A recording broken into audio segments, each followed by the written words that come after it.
Capítulo 45. Un fundamento grandemente poderoso.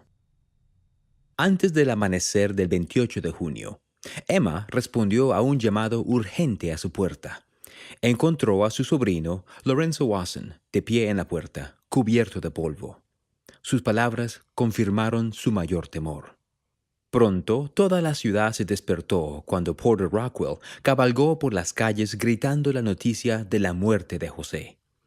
Casi al instante, una multitud se congregó fuera de la casa de la familia Smith, pero Emma se quedó con sus hijos adentro, con solo un puñado de amigos y huéspedes. Su suegra, Lucy Smith, caminaba de un lado al otro de su habitación, mirando abstraídamente por las ventanas. Los niños se acurrucaron juntos en otra habitación. Emma estaba sentada sola, llorando en silencio su pérdida. Después de un rato, escondió la cara entre sus manos y gritó: «¿Por qué soy viuda y mis hijos huérfanos?» Al oír sus sollozos, John Green, el alguacil de la ciudad de Nauvoo, entró en la habitación. Intentando consolarla, dijo que su aflicción sería la corona de la vida para ella. «Mi esposo era mi corona», dijo ella bruscamente. «¿Por qué, oh Dios, se me desampara de esta manera?» Más tarde ese día, Willard Richards y Samuel Smith entraron en Nauvoo con carromatos que transportaban los cuerpos de José y Hiram. Para protegerlos del fuerte sol de verano, los habían colocado en cajas de madera y los habían cubierto con maleza. Tanto Willard como Samuel estaban profundamente conmocionados por el ataque del día anterior. Samuel había intentado visitar a sus hermanos en la cárcel, pero antes de que pudiera llegar a Carthage, un populacho había disparado contra él y lo habían perseguido durante más de 2 horas a caballo. Willard, mientras tanto, había sobrevivido el ataque con solo una pequeña herida en el lóbulo de la oreja, cumpliendo una profecía que José había hecho un año antes, de que las balas volarían alrededor de Willard, alcanzarían a sus amigos a derecha y a izquierda, pero no dejarían ni un agujero en su ropa. John Taylor, por otro lado, se debatía entre la vida y la muerte en un hotel de Carthage, demasiado herido para abandonar la ciudad. La noche anterior, Willard y John habían escrito una breve carta a los santos, en la que les rogaba que no tomaran represalias por el asesinato de José y Hiram. Cuando Willard terminó la carta, John había estado tan débil por la pérdida de sangre que apenas pudo firmar su nombre. Al acercarse Willard y Samuel al templo, un grupo de santos se reunió con los carromatos y los siguió hasta la ciudad. Casi todos en Nauvoo se unieron a la procesión mientras los carromatos se movían lentamente, pasando el terreno del templo y bajando la colina hasta la mansión de Nauvoo. Los santos lloraban abiertamente mientras caminaban por la ciudad. Cuando la procesión llegó a la casa de los Smith, Willard subió a la plataforma desde la que José se había dirigido por última vez a la Legión de Nauvoo. Mirando a una multitud de 10,000 personas, Willard pudo ver que muchos estaban enojados con el gobernador y el populacho. «Confíen en la ley para obtener reparación», suplicó. «Déjenle la venganza al Señor». Esa noche, Lucy Smith se preparó mentalmente mientras esperaba con Emma, Mary y sus nietos afuera del comedor de la mansión de Nauvoo. Más temprano, varios hombres habían llevado los cuerpos de José y Hiram a la casa para lavarlos y vestirlos. Lucy y su familia habían estado esperando para ver los cuerpos. Lucy apenas podía mantener la calma y oró pidiendo fortaleza para ver a sus hijos asesinados. Cuando los cuerpos estuvieron listos, Emma entró primero, pero rápidamente se dejó caer al suelo y tuvo que ser llevada fuera de la habitación. Mary la siguió, temblando al caminar. Con sus 2 hijos más pequeños aferrándose a ella, se arrodilló junto a Hiram, tomó su cabeza en sus brazos y sollozó. «Te han disparado, mi querido Hiram», dijo. alisándole el cabello con la mano. El dolor se apoderó de ella. Con la ayuda de algunos amigos, Emma pronto regresó a la habitación y se unió a Mary junto a Hiram. Puso su mano en la fría frente de su cuñado y le habló en voz baja. Luego se volvió hacia sus amigos y dijo: «Ahora puedo verlo. Tengo fuerzas ahora». Emma se puso de pie y caminó sin ayuda hasta el cuerpo de José. Se arrodilló a su lado y colocó su mano en la mejilla de él. «Oh, José, José», dijo, «finalmente te han apartado de mí». El pequeño José se arrodilló y besó a su padre. Lucy estaba tan abrumada por la tristeza a su alrededor que no podía hablar. «Dios mío», oró en silencio, «¿por qué has abandonado a esta familia?». Los recuerdos de las pruebas atravesadas por la familia inundaron su mente, pero cuando miró los rostros sin vida de sus hijos, estos se veían apacibles. Sabía que José y Hiram ahora estaban más allá del alcance de sus enemigos.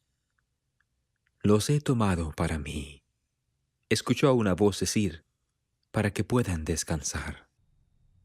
Al día siguiente, miles de personas se pusieron en fila afuera de la mansión de Nabú para honrar a los hermanos. El día de verano era caluroso y sin nubes. Hora tras hora, los santos entraron por una puerta, pasaron al lado de los ataúdes y salieron por otra puerta. Los hermanos habían sido colocados en finos ataúdes forrados con lino blanco y terciopelo negro y suave. Una placa de vidrio sobre sus caras les permitía a los dolientes verlos por última vez. Después del velorio, William Phelps pronunció el sermón del funeral del profeta ante una multitud de miles de santos. «¿Qué diré acerca de José el vidente?», preguntó. «No vino en el torbellino público de la opinión, sino en el sencillo nombre de Jesucristo.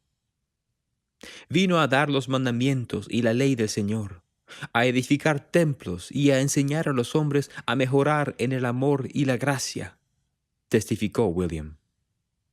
«Vino para establecer nuestra iglesia sobre la tierra, sobre los principios puros y eternos de la revelación, los profetas y los apóstoles». Después del funeral, Mary Ann Young le escribió sobre la tragedia a Brigham, que estaba a cientos de kilómetros al este haciendo campaña por José junto a varios miembros de los 12. «Hemos tenido grandes aflicciones en este lugar desde que partiste de casa», relató. «Nuestro querido hermano José Smith y Hiram han caído víctimas de un feroz populacho». Mary Ann le aseguró a Brigham que su familia gozaba de buena salud, pero ella no sabía cuán a salvo estaban. Durante las últimas 3 semanas, el correo que entraba a Nabú casi se había detenido y la amenaza de ataques del populacho era constante. «He sido bendecida para mantener mis sentimientos en calma durante la tormenta», escribió Mary Ann. «Espero que tengas cuidado en tu camino a casa y no te expongas a aquellos que pondrán en peligro tu vida». El mismo día, Villate Kimball le escribió a Heber: «Nunca antes tomé mi pluma para dirigirme a ti en circunstancias tan difíciles como estas en las que ahora nos encontramos», le dijo. «Ruego que Dios no permita que vuelva a ser testigo de algo similar». Villate había oído que William Law y sus seguidores seguían buscando venganza contra los líderes de la iglesia. Temiendo por la seguridad de Heber, estaba renuente a que su esposo volviera a casa. «Mi oración constante ahora es que el Señor nos preserve a todos para que nos veamos nuevamente», escribió. «No tengo dudas de que buscarán quitarte la vida, pero ruego que el Señor te dé sabiduría para escapar de sus manos». Poco tiempo después, Phoebe Woodruff escribió a sus padres y describió el ataque ocurrido en Carthage. «Estas cosas no detendrán la obra más de los que lo hizo la muerte de Cristo, sino que la harán seguir su curso con mayor rapidez», testificó Phoebe.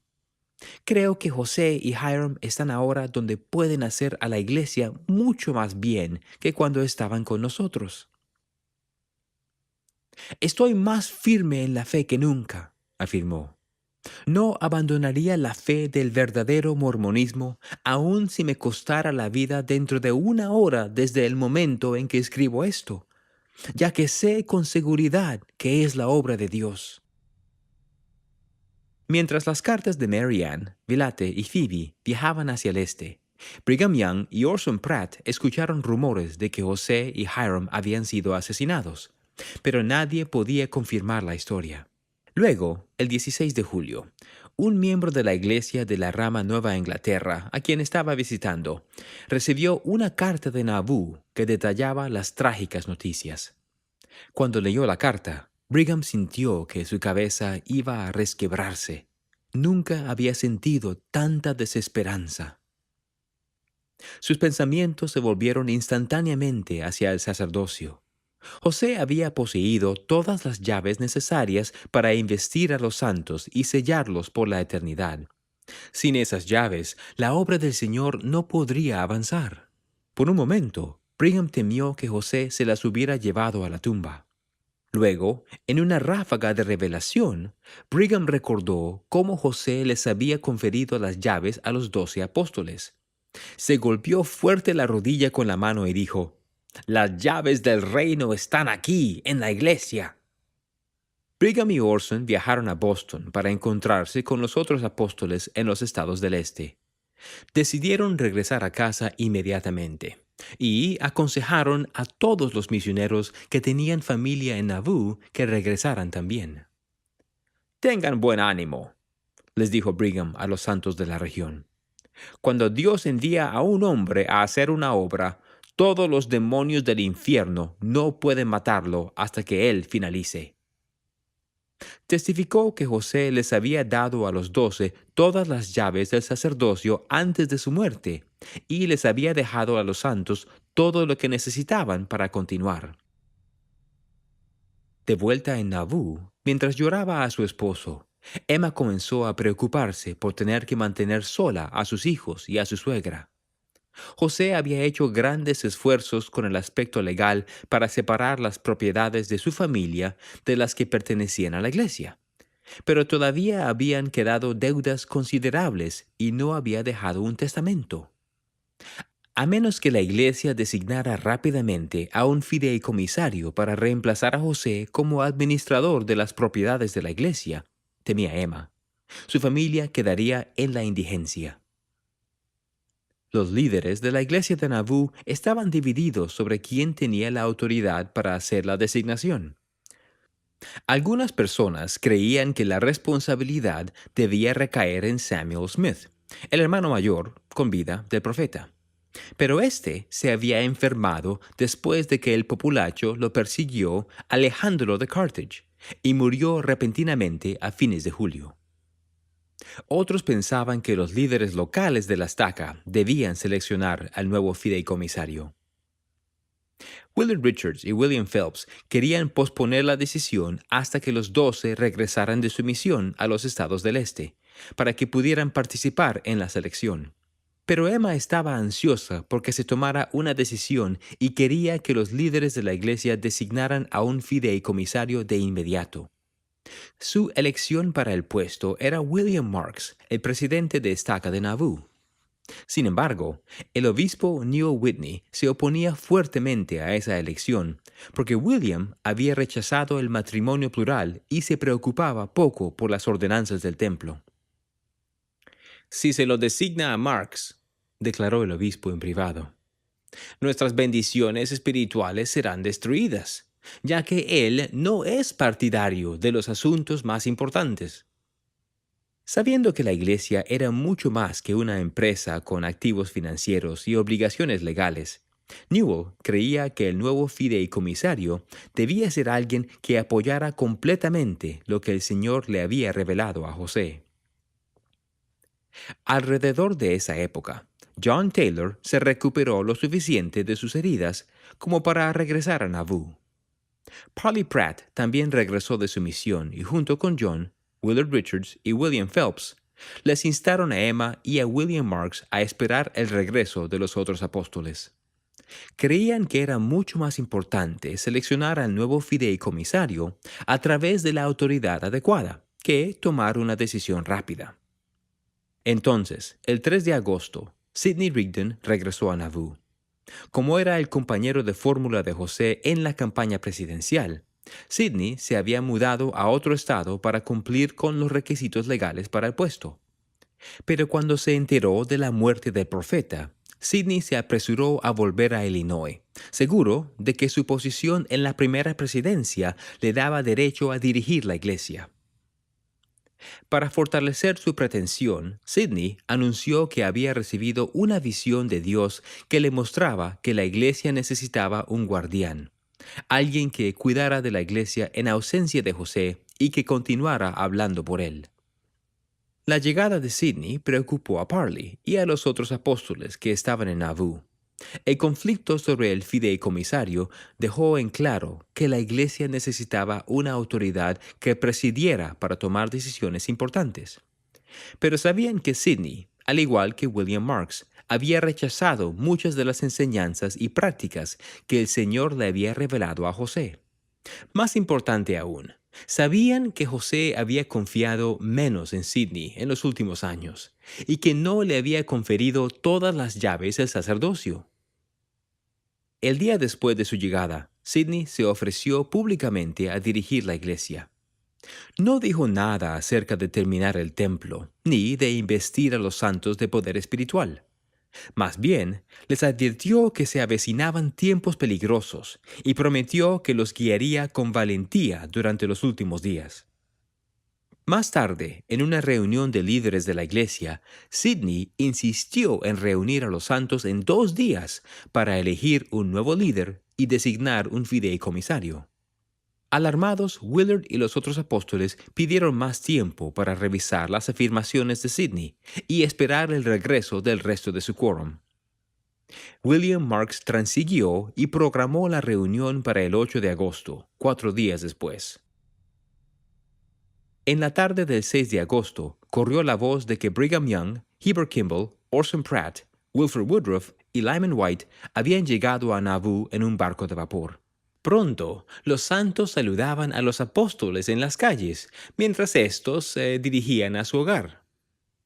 La tarde siguiente, los apóstoles recién llegados se juntaron con Willard Richards, John Taylor, Parley Pratt y George A. Smith en una reunión con Sidney y los demás consejos de la iglesia.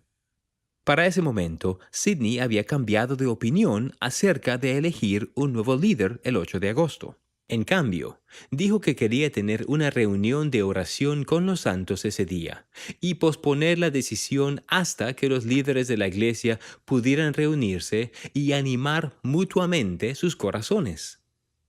Aún así, Sidney insistía en su derecho a dirigir la iglesia. «Se me mostró que esta iglesia debe ser edificada para José», les dijo a los consejos, «y que todas las bendiciones que recibamos deben venir a través de él». Dijo que su reciente visión simplemente había sido una continuación de la gran visión del cielo que había tenido con José más de una década antes. «He sido ordenado portavoz de José», continuó, refiriéndose a una revelación que José había recibido en 1833. «Y debo venir a Nauvoo y ver que la iglesia sea gobernada de manera apropiada». Las palabras de Sidney no impresionaron a Wilford. «Fue una especie de visión de segunda clase», anotó en su diario. Después de que Sidney terminó de hablar, Brigham se levantó y testificó que José les había conferido todas las llaves y los poderes del apostolado a los 12. «No me importa quién dirija la iglesia», dijo, «pero hay algo que debo saber, y es lo que Dios tiene que decir al respecto». El 8 de agosto, el día de la reunión de oración de Sidney, Brigham faltó a una reunión a primera hora de la mañana con su quórum, algo que nunca había hecho antes. Al salir, vio que miles de santos se habían reunido en la arboleda cerca del templo. La mañana era ventosa y Sidney estaba parado en una carreta, de espaldas a un viento fuerte y constante. En lugar de llevar a cabo una reunión de oración, Sidney nuevamente se estaba ofreciendo como guardián de la iglesia. Sidney habló durante más de una hora, dando testimonio de que José y Hiram poseían su autoridad del sacerdocio por la eternidad y que habían organizado los consejos de la iglesia lo suficiente como para dirigir la iglesia después de la muerte de ellos. Cada hombre ocupará su propio lugar y su propio llamamiento ante Jehová, declaró Sidney. Nuevamente propuso que su propio lugar y llamamiento era como portavoz de José. No deseaba que la congregación votara sobre el asunto, pero quería que los santos conocieran su punto de vista. Cuando Sidney terminó de hablar, Brigham le pidió a la multitud que se quedara unos momentos más. Dijo que había querido tener tiempo para llorar la muerte de José antes de resolver cualquier asunto de la iglesia, pero que percibía una urgencia entre los santos por elegir a un nuevo líder. Le preocupaba que algunos de entre ellos estuvieran buscando poder en contra de la voluntad de Dios. Para resolver el asunto, Brigham les pidió a los miembros de la iglesia que regresaran por la tarde para sostener a un nuevo líder de la iglesia. Votarían por quórum y como organización de la iglesia.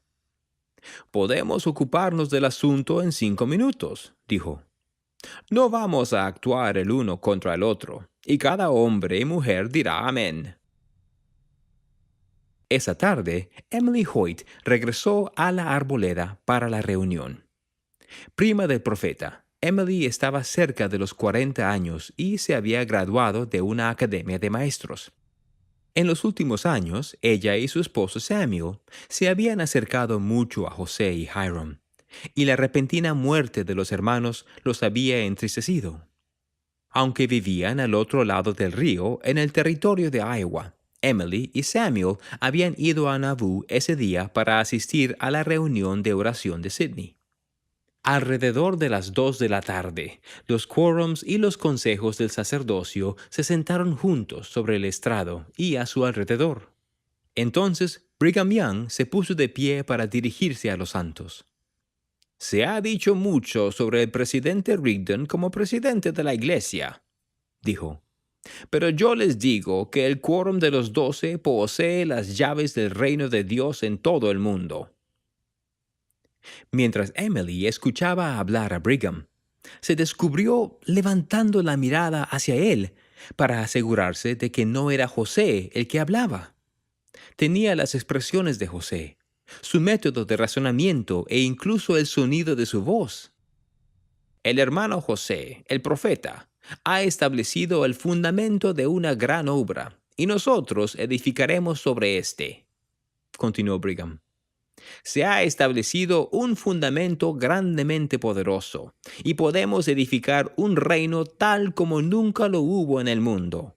Podemos edificar un reino más rápido de lo que Satanás puede matar a los santos». «Pero los santos debían trabajar juntos», declaró Brigham, «siguiendo la voluntad del Señor y viviendo por fe». «Si quieren que Sidney Rigdon o William Law los guíen o cualquier otra persona, son bienvenidos a tenerlos», dijo.